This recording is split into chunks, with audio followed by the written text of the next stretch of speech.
أعوذ بالله من الشيطان الرجيم. بسم الله الرحمن الرحيم.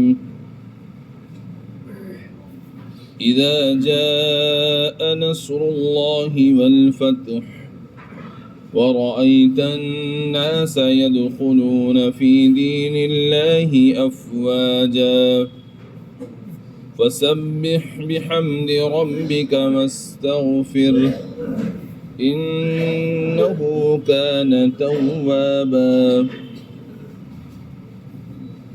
صدق الله العظيم. آج جو سورہ مبارکہ تلاوت کی گئی ہے یہ سورۃ النصر ہے. اس کی تفسیر کا بیان کل شروع کیا گیا تھا. اس کا خلاصہ یہ ہے اللہ رب العزت نے حضور اکرم صلی اللہ تعالی علیہ وآلہ وسلم کو بشارت دی ہے کہ عن قریب مکہ مکرمہ فتح ہو جائے گا اور لوگ اللہ تعالیٰ کے دین میں فوج در فوج داخل ہوں گے.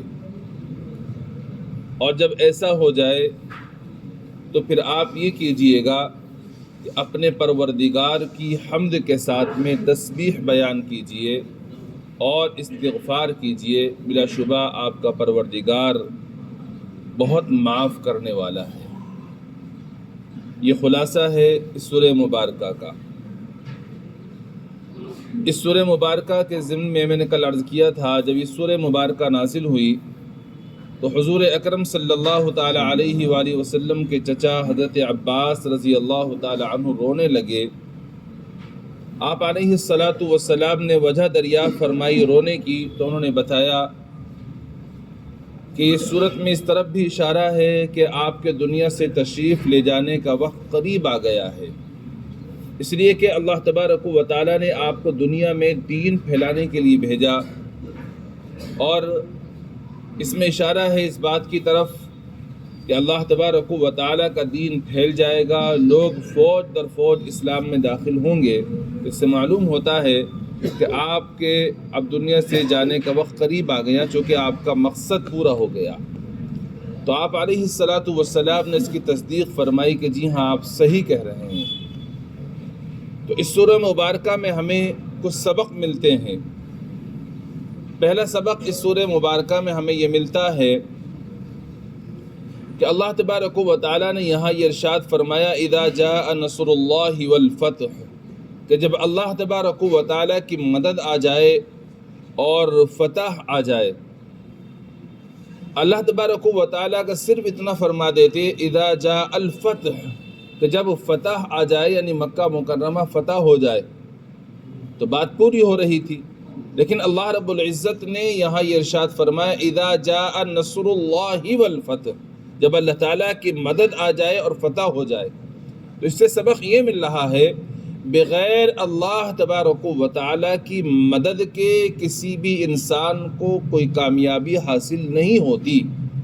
لہذا آپ کو جو فتح حاصل ہوگی، جو مکہ مکرمہ فتح ہوگا، یہ مکہ مکرمہ کا فتح ہو جانا بھی اللہ تبارک و تعالیٰ کی مدد سے ہے. بغیر اللہ تعالیٰ کی مدد کے مکہ مکرمہ فتح نہیں ہو سکتا. تو یہ سبق آپ علیہ الصلاۃ والسلام کے ساتھ ساتھ تمام مسلمانوں کے لیے ہے، رہتی دنیا تک کے جتنے بھی لوگ آئیں گے سب کے لیے ہے.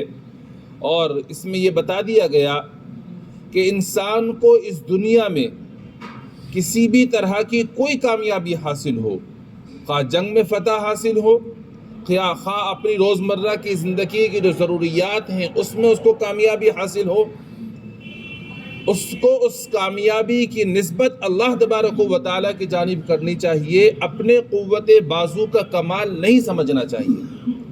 یہ نہیں کہنا چاہیے کہ میں نے تیر مار لیا، میری دانش مندی ہے، میری عقل مندی ہے، اس وجہ سے مجھے کامیابی ملی. یہ نہیں کہنا چاہیے، بلکہ کہنا چاہیے کہ اللہ تبارک و تعالیٰ ہی کی مدد سے مجھے یہ کامیابی حاصل ہوئی ہے. اگر اللہ رب العزت کی مدد شامل حال نہ ہوتی تو مجھے کبھی بھی یہ کامیابی حاصل نہ ہوتی. اب انسان اس دنیا میں روزمرہ کی ضروریات کے لیے کاروبار کرتا ہے، دکانیں کر رکھی ہیں لوگوں نے. اب آدمی کا کام کیا ہے؟ آدمی کا کام صرف اتنا ہے کہ دکان کھول کر بیٹھ جائے، اس میں سامان لا کر رکھ لے، بس اتنا کام ہے اس کا.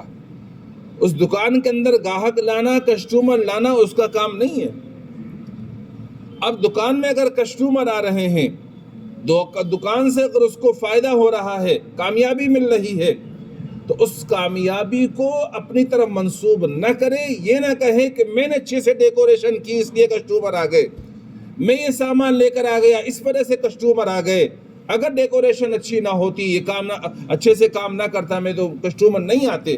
نہیں، کسٹمر کا بھیجنا، گاہکوں کا بھیجنا یہ اللہ تبارک و تعالی کا کام ہے. تمہیں یہ کہنا چاہیے اللہ رب العزت کی توفیق اور مدد اگر شامل حال نہ ہوتی تو میرے پاس یہ کسٹمر اور گاہک نہ آتے.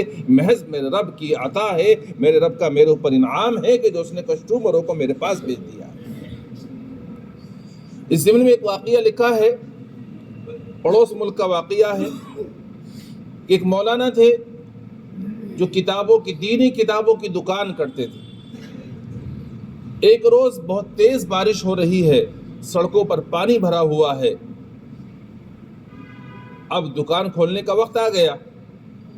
اب ذہن میں یہ بات آ رہی ہے کہ دکان کھول کر کیا کروں گا. لوگ بارش میں پہلی بات تو گھروں سے نکلتے نہیں ہیں، اور اگر گھروں سے نکلیں گے بھی تو وہ اپنے کھانے پینے کی جو ضروریات ہوتی ہیں اس کے لیے نکلیں گے. دینی کتاب خریدنے کے لیے کون آ رہا ہے؟ لیکن پھر دل میں خیال آیا کہ یہ جو خیال آ رہا ہے یہ شیطان کی طرف سے ہے. تمہارا کام ہے دکان کھول کر بیٹھنا، گاہک بھیجنا تو اللہ تعالیٰ کا کام ہے. بس یہ خیال آتے ہی فوراً دکان کی طرف چلے گئے. گھٹنوں گھٹنوں پانی تھا، اسی حالت میں دکان پر پہنچے، دکان کھولی، بیٹھے دکان میں. خیال آیا کہ کیوں نہ تلاوت ہی کر لی جائے. قرآن کریم کی تلاوت میں مصروف ہو گئے.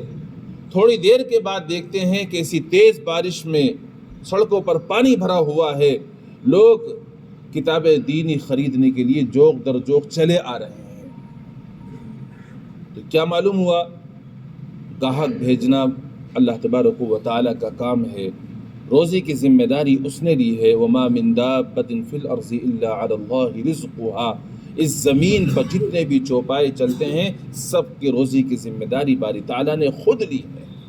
تو ہمارا کام دکان کھول کر بیٹھ جانا ہے، کسٹمروں کو بھیجنا اللہ تعالیٰ کا کام ہے. لہذا جب کسٹمر آ جائیں تو اس کی نسبت اللہ تبارک و تعالیٰ کی جانب ہونی چاہیے کہ اللہ کی مدد سے ہی گاہک آئے ہیں. اسی طرح سے بیمار ہوتے ہیں، اور جب بیماری ہوتی ہے تو آدمی بیماری کے زمانے میں اچھا ڈاکٹر تجویز کر کے دوا لیتا ہے. اب دوا اس نے استعمال کی، دوا کے استعمال کرنے کے بعد میں اس کو شفا مل گئی. اب جب شفا مل جائے تو شفا مل جانے کے بعد میں آدمی کو اس شفا کی نسبت اللہ تبارک و تعالیٰ کی جانب کرنی چاہیے، اور یہ کہنا چاہیے کہ مجھے شفا دینے والی ذات اللہ کی ہے، اللہ تعالیٰ نے ہی شفا دی ہے. مجھے نہ دوا نے شفا دی ہے، نہ مجھے ڈاکٹر اور حکیم صاحب نے شفا دی ہے، کیونکہ دوا کے اندر تاثیر ڈالنے والی ذات اللہ رب العزت کی ہے. آپ غور فرمائیں، جو دوا ایک مریض کو ڈاکٹر صاحب نے جس بیماری میں دی ہے، یہی دوا اسی بیماری کے اندر کسی اور مریض کو دی گئی. ایک مریض کو اسی دوا سے فائدہ ہو جاتا ہے، اسی دوا سے اسی مرض میں دوسرے مریض کو نقصان ہو جاتا ہے، فائدہ نہیں ہوتا ہے. ایسا کیوں ہو رہا ہے؟ اگر آپ یہ کہتے ہیں دوا شفا دے رہی ہے، ڈاکٹر صاحب شفا دے رہے ہیں، تو پھر اسی دوا نے ایک کو فائدہ پہنچا دیا، ایک کو نقصان کیوں ہو گیا؟ یہ اس لیے ہوا کہ دوا کے اندر تاثیر ڈالنے والی ذات اللہ رب العزت کی ہے. ڈاکٹر صاحب کا کام تاثیر ڈالنا نہیں ہے، دوا کا کام خود اپنے طور پر تاثیر ڈالنا نہیں ہے، بلکہ یہ اللہ رب العزت کا کام ہے. لہذا ہمیں چاہیے کہ جب بھی شفا مل جائے اس شفا کی نسبت اللہ تبارک و تعالیٰ کی جانب کریں کہ اللہ تعالیٰ نے اپنے فضل سے مجھے شفا عطا فرما دی. نہ ڈاکٹر کے ذریعے، نہ ڈاکٹر نے شفا دی ہے، نہ ہی دوا نے شفا دی ہے، نہ حکیم صاحب نے شفا دی ہے، بلکہ اللہ تبارک و تعالیٰ نے شفا دی ہے. اچھا، روزمرہ کے آپ دیکھتے بھی ہوں گے اس طرح سے ہوتا ہے. ایک دوا جو آپ کو فائدہ کر گئی ہے، آپ یہ چاہتے ہیں کسی طرح کا مرض میرے دوست کو ہو رہا ہے، لا میں بھی اس کو دوا دے دوں. یہ لیکن وہ پہلی بات اگر عقل مند دوست ہوگا تو وہ دوا استعمال نہیں کرے گا، اور اگر استعمال کر بھی لی اس نے دوا تو بعض مرتبہ اس کو فائدہ نہیں ہوتا، اس کو نقصان ہو جاتا ہے، جو کہ اللہ تعالیٰ یہی سمجھانا چاہتے ہیں اپنے بندوں کو، اے میرے بندو اس دوا کے اندر کچھ نہیں رکھا، سب کچھ میرے کرنے سے ہوتا ہے، لہذا اگر میں چاہوں تو اس دوا میں تاثیر رکھ دوں شفا کی، اور اگر میں نہ چاہوں تو اس میں تاثیر نہیں رکھوں گا۔ لہذا ہمیں چاہیے کہ جب بھی ہمیں شفا مل جائے تو شفا کی نسبت باری تعالیٰ کی طرف ہمیں کرنی چاہیے۔ میں نے ایک دو مثالیں آپ کو دی ہیں، آپ خود سمجھ جائیں گے باقی مثالوں کو، کہ جب بھی ہمیں کسی بھی طرح کی کوئی کامیابی حاصل ہو، کوئی ہمیں کسی بھی کام میں اگر لگتا ہے کہ ہم اپنے مقصد کو پورا پہنچ گئے ہیں، مقصد پورا ہو گیا ہے، تو ہمیں اس کی نسبت اللہ تبارک و تعالیٰ کی جانب کرنی چاہیے، اور یہ کہنا چاہیے اللہ تعالیٰ کی مدد سے، اللہ تعالیٰ کی توفیق سے میرا یہ کام بنا، اللہ کے توفیق سے یہ کام بنا ہے، میرا کوئی کمال نہیں ہے اس میں۔ تو پہلا سبق اس میں یہ ملتا ہے۔ دوسرا سبق ہمیں اس میں یہ ملتا ہے کہ جب بھی ہمیں کوئی کامیابی حاصل ہو، جب بھی کوئی ہمیں فتح ملے، تو اس کی نسبت اللہ تعالیٰ کی طرف کرنے کے ساتھ ساتھ ہمیں اس پر اللہ تعالیٰ کا شکر بھی ادا کرنا چاہیے۔ اللہ رب العزت نے اس سورہ مبارکہ میں حضور اکرم صلی اللہ تعالیٰ علیہ وآلہ وسلم کو مکہ مکرمہ فتح ہو جانے کے بعد میں یہ حکم دیا کہ آپ اپنے پروردگار کی حمد کے ساتھ ساتھ تسبیح بیان کیجیے اور استغفار کیجیے۔ اس سے ہمیں بھی یہی درس ملتا ہے کہ ہمیں جب کوئی کامیابی حاصل ہو جائے، کوئی مقصد ہمارا پورا ہو جائے، تو ہمیں اللہ تعالیٰ کا شکر ادا کرنا چاہیے۔ یہ اللہ تعالیٰ کا شکر ادا کرنا یہ ایک ایسا عمل ہے جو انسان کو تکبر سے، عجب سے، گھمنڈ سے بچاتا ہے۔ اگر آدمی کو کامیابی حاصل ہو گئی اور کامیابی حاصل ہونے کے بعد اس نے شکر ادا نہیں کیا، تو اب اس کے دل میں عجب آ جائے گا، گھمنڈ آئے گا، تکبر آئے گا، اور بندہ یہ کہے گا کہ یہ تو میری قوت بازو کا کمال ہے، یہ تو میری عقل مندی کا کمال ہے جو مجھے اس میں کامیابی حاصل ہو گئی ہے۔ لہذا اس عجب، تکبر، گھمنڈ سے اپنے آپ کو بچانا ہے، اور جب بھی کامیابی، فتح حاصل ہو جائے، ہمارا کوئی بھی مقصد پورا ہو جائے، اس مقصد کے پورا ہونے کے بعد میں ہمیں اللہ تبارک و تعالیٰ کا شکر ادا کرنا چاہیے، اللہ کی تعریف اور اللہ کی تسبیح بیان کرنی چاہیے۔ اب دیکھیے آپ حضور اکرم صلی اللہ تعالیٰ علیہ وآلہ وسلم کا عمل دیکھیے کہ جس وقت میں آپ علیہ السلام مکہ مکرمہ میں فاتح بن کر داخل ہو رہے ہیں، تو ایک صحابی فرماتے ہیں کہ جب آپ علیہ السلام مکہ مکرمہ میں داخل ہو رہے ہیں تو وہ منظر میری آنکھوں کے سامنے ایسا ہے کہ جیسے ابھی ابھی یہ واقعہ پیش آیا، ابھی ابھی میں نے دیکھا ہے۔ جب آپ مکہ مکرمہ میں داخل ہو رہے ہیں فاتح بن کر، تو یہ مکہ مکرمہ وہی ہے جہاں کے باشندوں نے 13 سال تک آپ کو اور آپ کے ساتھیوں کو ظلم کی چکی میں پیسا ہے، اور ظلم و ستم اتنا کیا ہے کہ کسی بھی پہلو سے انہوں نے چھوڑا نہیں ہے، بخشا نہیں ہے، ہر اعتبار سے ظلم کیا۔ اب ایسے سرزمین کے اندر آپ فاتح بن کر داخل ہو رہے ہیں، تو آپ کے ساتھ میں تو ڈھول تماشا ہونا چاہیے تھا، آپ کو نعرے بازی ہونی چاہیے تھی، سینہ تان کر داخل ہونا چاہیے تھا کہ ہم فاتح ہیں، ہم ان لوگوں پر فتح حاصل کرنے آئے ہیں جنہوں نے ہم پر ظلم و زیادتیاں کی ہیں، یہ متکبر تھے، گھمنڈی تھے، یہ مکہ کے سردار تھے، آج ہمیں ان پر فتح حاصل ہو رہی ہے، لہذا ہم تو سینہ تان کر داخل ہوں گے، ہم تو نعرے لگا کر داخل ہوں گے، اور ہم تو ڈھول باجوں کے ساتھ میں داخل ہوں گے۔ مگر نہیں، وہ صحابی فرماتے ہیں وہ منظر میری نگاہوں کے سامنے ہے، آپ علیہ السلام اونٹنی پر سوار ہیں، اور آپ کی گردن مبارک جھکی ہوئی ہے، اور آپ کی ٹھوڑی آپ کے سینے مبارک سے لگی ہوئی ہے، اتنا زیادہ نیچے جھک رہی ہے، اور آپ علیہ السلام کی آنکھوں میں آنسو ہیں، اور آپ اللہ تبارک و تعالیٰ کی قرآن کی ایک آیت اپنی زبان مبارک پر یعنی اس کی تلاوت فرما رہے ہیں، اس کو ورد فرما رہے ہیں، انا فتحنا لک فتحا مبینا، کہ جس فتح مبین کا اللہ نے وعدہ فرمایا تھا آج وہ فتح ہمیں حاصل ہو رہی ہے۔ اس طرح نیچی نگاہ کے ساتھ میں، آنسوؤں کے ساتھ میں، اور اللہ کے نبی علیہ الصلاۃ والسلام داخل ہو رہے ہیں فاتح بن کر کے، جس سے ہمیں یہ درس مل رہا ہے آپ علیہ الصلاۃ والسلام کے عمل سے ہمیں کسی بھی طرح کی فتح اور کامیابی حاصل ہو تو اس وقت میں ہمیں اکڑنا نہیں ہے، اس وقت میں ہمیں اپنے قوت بازو کا کمال نہیں سمجھنا، بلکہ ہمیں اس کی نسبت اللہ تعالیٰ کی طرف کرنے کے ساتھ ساتھ اللہ رب العزت کا شکر ادا کرنا ہے کہ بغیر اللہ کی مدد اور توفیق کے کامیابی کسی بھی شعبے میں انسان کو حاصل نہیں ہوا کرتی ہے، تو اللہ کی توفیق سے ہی کامیابی ملی، لہذا ہمیں اس پر شکر ادا کرنا ہے۔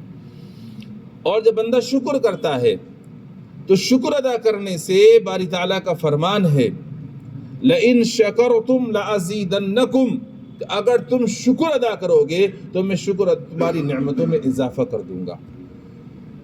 تو شکر جب بندہ کرتا ہے کسی بھی نعمت کے مل جانے پر تو ایک تو گھمنڈ اور تکبر سے، عجب سے بچا رہتا ہے، دوسرے جب بندہ نعمت پر شکر ادا کرتا ہے تو شکر ادا کرنے سے باری تعالیٰ نعمت میں مزید اضافہ فرما دیا کرتے ہیں، یعنی وہ نعمت بڑھ جاتی ہے، گھٹتی نہیں ہے۔ اس لیے ہمیں اللہ تبارک و تعالیٰ کا شکر ادا کرنا چاہیے۔ تو ہمیں دو سبق اس سورہ مبارکہ سے حاصل ہو رہے ہیں۔ پہلا درس اور سبق یہ ہے کہ کوئی بھی کامیابی ملے اس کی نسبت اللہ تعالیٰ کی جانب کریں، اور دوسری بات یہ کامیابی ملنے کے بعد میں اس کامیابی پر ہمیں اللہ تعالیٰ کا شکر ادا کرنا چاہیے، اللہ کی تسبیح، اللہ کی تعریف بیان کرنی چاہیے۔